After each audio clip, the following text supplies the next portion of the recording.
Sometimes it's helpful to group clips into what we call a nest so that you can add effects to the whole group.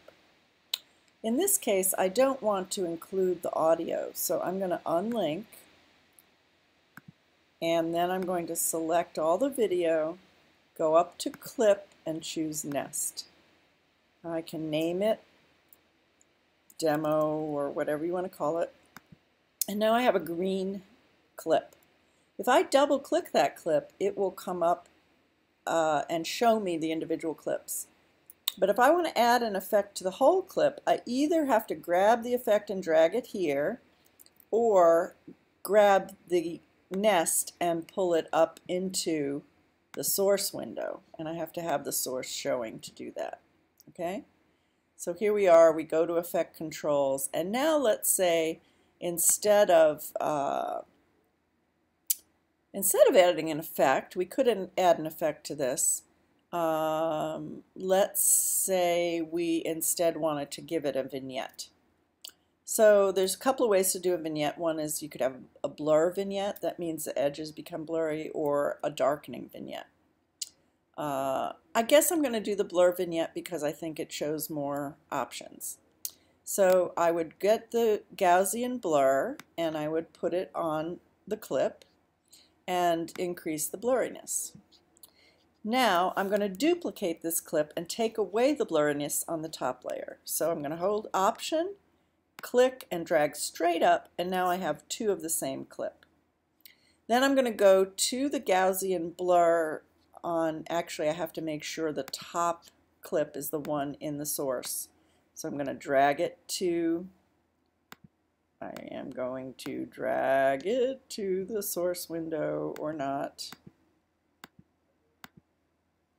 Drag it to the source window, not listening to me.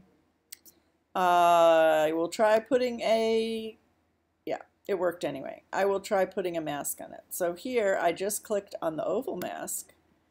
I am going to drag out the parameters of that mask.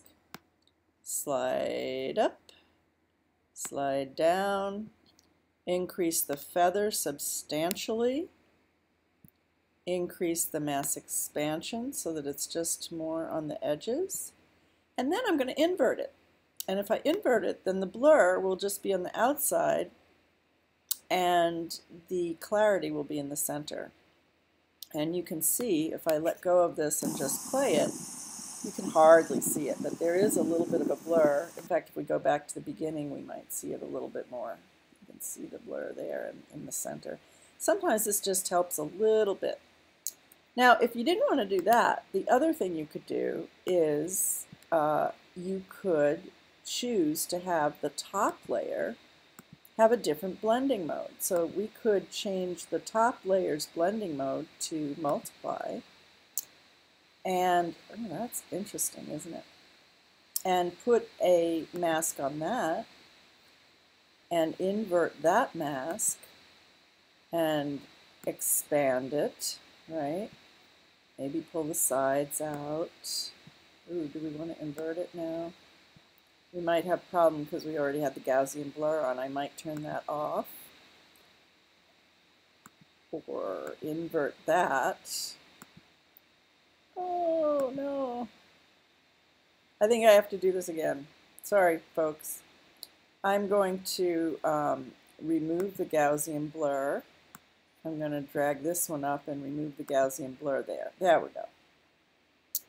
Now I'm in the top one, and I have, so you either have to do the blur or the multiply. But I do have a mask. And in my mask, I'm going to turn down the opacity, make sure that's the mask we're talking about. And I am going to make sure that that mask is here. And do that. And I'm going to feather it very, very much. I'm going to expand it. Right? So now, instead of blurry edges, now I have multiply edges. And I actually am going to reduce the opacity of that because it was a little bit too strong. But it can help to just give a unifying factor to a series of clips.